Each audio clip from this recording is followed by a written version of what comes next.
वंदे मातरम। सभी स्टूडेंट को जय हिंद। और अंतिम बार देख लीजिए आप इस क्लास को पूरा सेशन में आपके सामने लेके आ चुका हूं। सभी दोस्त सीईटी जो ग्रेजुएशन लेवल के हैं और एग्जाम देने जा रहे हैं, तो आपको करना है कि सभी बच्चे एक बार साथ में लाइक करेंगे, शेयर करेंगे, और अभी तक आपने अपने YouTube channel all exam class को सब्सक्राइब नहीं कर लेंगे। 150 क्वेश्चन अगर आपके सामने हैं और आपको मात्र 40% नंबर लेके आने हैं, मेरे दोस्त मेरे साथ जो रोजाना जुड़ जाने हैं। 150 में से आपको 40% सही करवाना मेरी गारंटी है कि कम से कम आप 50% क्वेश्चन सही कर सको। तो आज का पहला क्वेश्चन देखिए आप सभी। कछवा राजवंश की कुल देवी। अब आपको पता है कछवा राजवंश है मेरे भाई, ये कहां पर था? आप सभी को पता है जयपुर के अंदर था। कहां पर था? जयपुर में एक राजवंश था, उसका नाम था कछवा राजवंश। ये आपको ध्यान रखना है, ठीक है। अब यहां से हम देखते हैं जो इस वंश की कुल देवी थी, ठीक है, जमुबाई माता जो थी वो उस वंश की कुल देवी थी। ऑप्शन नंबर बी आपका उत्तर बिल्कुल सही है। आगे चलो, चौथ माता किस जिले में स्थित है? अब जो चौथ माता का जो मंदिर है मेरे मित्र, वो कौन से जिले के अंदर स्थित हो जाता है? वो जिले का नाम आपको बताना है। तो लास्ट में कमेंट करना कितने क्वेश्चन आपके सही होते हैं। करौली, धौलपुर, सवाई माधोपुर या भरतपुर? तो मेरे भाई हमारा जो उत्तर होगा वो होगा सवाई माधोपुर। ऑप्शन नंबर 3 बिल्कुल सही हो जाएगा। देखेंगे हम क्वेश्चन नंबर 3 को। चूहों की कुल देवी के नाम से किस देवी को जाना जाता है? जो चूहों की कुल देवी है उसके नाम से किस देवी को जाना जाता है, ये आपको बताना है मेरे भाई। इसके अंतर्गत जो आपका उत्तर होगा वो होगा माता करणी, यानी करणी माता को जाना जाता है चूहों की देवी। अब आप इसमें से ये बताइए, ये हमारे राजस्थान के कौन से जिले में है? तो आप सभी को बताएं बीकानेर में, देशनोक में स्थित है मां करणी का मंदिर। आगे चलिए, महावीर जी का मेला किस जिले में लगता है? जो महावीर जी का मेला लगता है मेरे भाई, कौन से जिले में? दौसा, करौली, सवाई माधोपुर या धौलपुर? बढ़िया है, अच्छा है। तो जो महावीर जी का जो मेला लगता है वो लगता है, सभी को पता है, ऑप्शन नंबर बी करौली के अंदर। बिल्कुल आपका उत्तर एकदम सही हो जाएगा। इसके बाद आगे देखो, गोगा नवमी का त्योहार कब मनाया जाता है? जो गोगा नवमी का जो त्योहार मनाया जाता है वो कब मनाया जाता है, ये आपको बताना है। तो इसके अंतर्गत हमारा उत्तर क्या होगा? भाद्रपद कृष्ण नवमी को ही यह त्योहार मनाया जाता है, यानी यहां से भी ऑप्शन नंबर ए हमारा बिल्कुल सही है। मेरे मित्र एक बार सभी लाइक और शेयर भी करते रहेंगे और साथ साथ में कमेंट भी करते रहेंगे कितने क्वेश्चन सही होता है। जाम्बो जी का जन्म कहाँ पर हुआ था? अब ये आपको बताना है। जैसे हम कह सकते हैं अजमेर, जयपुर, नागौर, उदयपुर। तो आखिरकार इसमें हमारा उत्तर क्या है? तो मेरे भाई जाम्बो जी का जो जन्म हुआ था वो हुआ था कब, कहाँ पर हुआ था? तो सभी को पता है ऑप्शन नंबर 3 नागौर के अंदर हुआ था, यानी ऑप्शन नंबर 3 हमारा उत्तर बिल्कुल सही है। चलो अगले पे चलो, अगला क्वेश्चन आपके सामने है 7 नंबर, ठीक है। तारकिन का उर्स किस जिले से संबंधित है? जो तारकिन है उसका जो उर्स का जो मेला लगता है, आखिरकार वो कौन से जिले से संबंधित है? अब जिला आपके सामने अजमेर है, नागौर है, उदयपुर है, जयपुर है। 4 जिले आपके सामने हैं। अगर आपको ऑप्शन काटना आता है तो इसको आप आसान बना सकते हो, जयपुर और उदयपुर को काट सकते हो।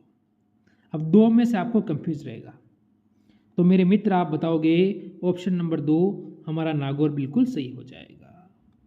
फिर अगर मैं आगे बढ़ूं तो इसका उत्तर दो कि जगत शिरोमणि का मंदिर किस जिले में स्थित है? जो जगत शिरोमणि है उसका जो मंदिर है वो कौन से जिले के अंदर स्थित है? हम कह सकते हैं जयपुर, जोधपुर, बीकानेर, जैसलमेर। ऑप्शन सब टॉप है, बेहतर ऑप्शन है, कंफ्यूज में डालने वाला ऑप्शन है, बस आपको उत्तर देना है। तो मेरे मित्र आप इसमें कहोगे जो राजस्थान की राजधानी जयपुर के अंदर, यानी ऑप्शन नंबर ए पर आप जाओगे, जो बिल्कुल सही हो जाएगा। आगे चलो, क्वेश्चन नंबर 9 का उत्तर देंगे सारे मित्र कि सास और बहू का जो मंदिर है वो किस जिले में स्थित है? राजस्थान के ऐसे कौन से जिले में सास और बहू दोनों का मंदिर है? ऑप्शन होगा जयपुर, डूंगरपुर, बाड़मेर और उदयपुर। मेरे मित्र, मेरे भाई, इसमें अपना उत्तर क्या देना? सबसे पहले आप पसंद करोगे तो आप कहोगे उदयपुर। उदयपुर का मतलब हो गया ऑप्शन नंबर 4 आपका बिल्कुल इसमें सही हो जाता है। जो क्वेश्चन नंबर मेरे मित्र 10 हमें कहता है वो क्या कह रहा है? मातृकुंडिया का जो मंदिर है वो किस जिले से संबंधित है? अब वो जिले का नाम आपको बताना है। और मातृकुंडिया को राजस्थान का हरिद्वार भी कहते हैं। ठीक है, क्या कहते हैं? हरिद्वार। राजस्थान का हरिद्वार भी किसे कहा जाता है? तो मातृकुंडिया को कहा जाता है। अब ये कौन से जिले के अंदर है? बांसवाड़ा, उदयपुर, चित्तौड़गढ़ या फिर झालावाड़। तो आप ऑप्शन नंबर सी चित्तौड़गढ़ पर जाओगे, बिल्कुल आपका उत्तर सही होगा। मीरान साहब की दरगाह किस जिले में स्थित है? जो मीरान साहब है उनकी जो दरगाह है वो राजस्थान के कौन से जिले के अंदर स्थित है? ऑप्शन ए आप कहोगे अजमेर, ऑप्शन बी जाओगे नागौर, ऑप्शन सी जाओगे भरतपुर, ऑप्शन डी जाओगे जयपुर। तो आपको कहाँ जाना है? नहीं, आप तो कहोगे हमें जयपुर कहीं नहीं जाना है, हमको जाना है ऑप्शन नंबर ए अजमेर में। तो आप अजमेर जाइए। अगले क्वेश्चन पे चलते हैं। राजस्थान का राजकीय नृत्य कौन सा है? अब ये तो आपका क्वेश्चन गलत नहीं होना चाहिए। अगर ये भी आपको मालूम नहीं है तो फिर आपको नाक है आपके पास, चलो ठीक है डुबा दीजिए, कोई बात नहीं। तो आप सभी को पता है राजस्थान का जो राजकीय नृत्य है वो है हमारा घूमर। कि घूमर घूमर घूमे भाई साहब, आगे क्वेश्चन पे घूमे। चलो क्वेश्चन नंबर हम चलेंगे 13 पर। बावड़ियों का नगर कौन सा है? एक तो जैसे नवाबों का शहर कहते हैं, ठीक है, इसी प्रकार जो बावड़ियों का नगर है वो कौन सा है? सर्वाधिक बावड़ियाँ कहाँ पर है? तो आपका उत्तर इसमें क्या होगा? ठीक है मेरे मित्र, तो इसमें अपना उत्तर क्या दोगे? आप सभी दोगे बूंदी। तो ऑप्शन नंबर बी बिल्कुल सही हमारा, बावड़ियों का नगर हम बूंदी को कहते हैं। आगे चलें अगर अगले क्वेश्चन पर। राजस्थान में पंचायत समिति का प्रधान अपना इस्तीफा किसे देता है? राजस्थान में जो पंचायत समिति होती है उसका प्रधान होता है। प्रधान जो चुनाव लड़ता है, आपको पता है पंचायत समिति का जब चुनाव होते हैं तो प्रधान बनता है, तो वो अपना जब इस्तीफा देता है वो किसको देता है? जैसा जिला प्रमुख को देता है, उप प्रधान को तो देगा नहीं, वो जिला कलेक्टर को देगा, ठीक है, या आयुक्त को देगा। तो आपको पता है वो जिला प्रमुख को देता है, तो यहाँ से ऑप्शन नंबर ए पर ही आपको जाना है। आगे चलो अगले क्वेश्चन पर। ठीक है, निम्न में से कौन सा एक सुशिर वाद्य यंत्र है? ठीक है, जैसे आपको क्या कहोगे तो आपका उत्तर ऑप्शन नंबर ए, बी, सी या डी, या ऑप्शन नंबर 1, 2, 3, 4 कौन से की ओर आप जाते हो यहाँ से, तो 15 नंबर का आपका उत्तर बिल्कुल सही हो जाता है।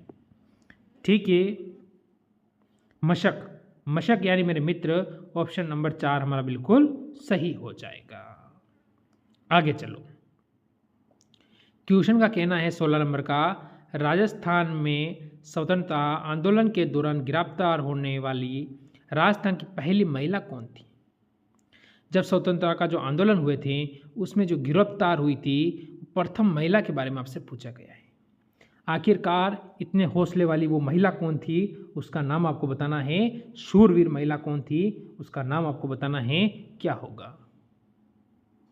अंजना देवी चौहान, चौधरी, सॉरी अंजना देवी चौधरी होगा आपका उत्तर, चौधरी। तो ऑप्शन नंबर 3 बिल्कुल सही होगा। आगे बढ़िए, राजस्थान की किस राज्य के सबसे कम सीमा लगती है? ऐसा कौन सा राज्य है उसके साथ सबसे कम सीमा साझा करता है राजस्थान? देखो जो हमारा राजस्थान है आपको पता है इस तरह से बना हुआ है, सही तो बनेगा नहीं मेरे से पर मैंने बना दिया है। तो जो सबसे कम किसके साथ लगती है तो आप कहोगे पंजाब, यानी ऑप्शन नंबर 4 हमारा बिल्कुल सही हो जाएगा।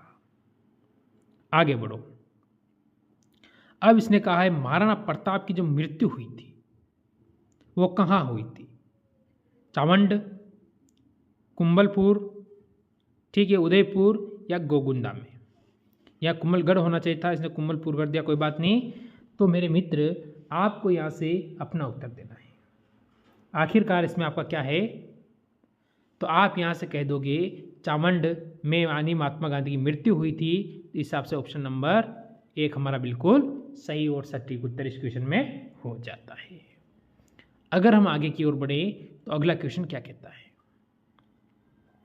राज्य में किस दशक में जनसंख्या में ऋणात्मक वृद्धि दर की गई थी, दर्ज की गई थी ऋणात्मक। ऋणात्मक का मतलब क्या होता है, धनात्मक का मतलब होता है प्लस, ऋणात्मक का मतलब होता है माइनस, ठीक है। तो ऐसा कौन सा साल था उस समय जनसंख्या कम बढ़ी थी।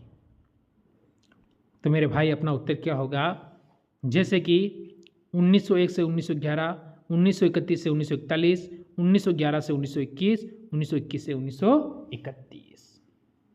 तो मेरे भाई आप कहोगे कि ऑप्शन नंबर यहाँ से हमारा जो हो रहा है वो ऑप्शन नंबर 3 बिल्कुल सही है। 1911 से लेकर 1921 में जनसंख्या में कमी हुई थी, यानी वृद्धि कम हुई, ऋणात्मक रही थी। आगे चलो, राजस्थान में न्यूनतम जनसंख्या वाला जिला कौन सा है। राजस्थान में न्यूनतम का मतलब हो गया सबसे कम जनसंख्या वाला जिला कौन सा है, ये आपको बताना है। अब धौलपुर, डूंगरपुर, जैसलमेर और बाड़मेर, चारों ऑप्शन अच्छे हैं, ऑप्शन में कोई कमी नहीं है, बस अपना उत्तर देने में थोड़ी सी कमी है, उसको सुधार लीजिए, सिलेक्शन हो जाएगा। तो मेरे मित्र आप ऑप्शन नंबर सी पर जाओगे। जैसलमेर में जनसंख्या सबसे कम है, पर राज्य का सबसे बड़ा जिला है, ठीक है। राज्य का सबसे बड़ा जिला कौन सा है, तो जैसलमेर। आगे चलो, राज्य में सबसे न्यूनतम सीमा वाला राज्य कौन सा है, ये हो गया है पंजाब। भी क्लियर किया हमने। क्वेश्चन और अच्छा क्वेश्चन आपके सामने आया है 23 नंबर, राजस्थान के किस जिले में सौर वेधशाला बनी हुई है। सौर जो वेधशाला है वो कौन से जिले में बनी हुई है। अब जिले आपसे पूछी गई है तो जयसमंद आप कह सकते हो, फतेह सागर कह सकते हो, उदय सागर कह सकते हो, या पिछोला कह सकते हो। मेरे मित्र ये जिले उदयपुर के अंदर है, ये आपको ध्यान रखना है। उदयपुर जिले में सारी जिले हैं, इसीलिए इसे जिलों की नगरी उदयपुर को कहा जाता है। अब जो हमारा उत्तर बनता है वो क्या बनता है, आप बताइए। तो आप कहोगे Fateh Sagar, option number B बिल्कुल सही होता है। आगे चलो, 4 हाथ वाले लोक देवता किसे कहा जाता है। अब जो 4 हाथ वाले लोक देवता है आखिरकार वो कौन है, ठीक है। मेरे मित्र आपको बताना है कि 4 हाथ वाले लोक देवता कौन है। तो आपका उत्तर क्या होगा, आप कहोगे वीर कल्ला जी राठौड़, जो 4 हाथ वाले वीर देवता है, ये आपको ध्यान रखना है। वीर कल्ला जी राठौड़ ये अकबर के खिलाफ चित्तौड़ की तरफ से युद्ध लड़े थे। चलो आगे चलो, चंबल नदी राजस्थान में सबसे पहले किस जिले में प्रवेश करती है। जैसे कि चंबल नदी स्टार्ट कहाँ से होती है, मध्य प्रदेश से, ठीक है। फिर आती है ये राजस्थान में, राजस्थान के बाद चली जाएगी यूपी, उत्तर प्रदेश में, ठीक है। तो आपको पता है राजस्थान में ये कौन से जिले में प्रवेश करती है, तो आप कहोगे ये चित्तौड़गढ़ से प्रवेश करती है। ऑप्शन नंबर 3 आपका उत्तर बिल्कुल सही होगा। तो ये थे आज के टॉप क्वेश्चन। मेरे मित्र कमेंट करना है कितने क्वेश्चन आपके सही हुए हैं। अच्छा लगे तो लाइक शेयर ज़रूर करें। सभी को जय हिंद जय भारत।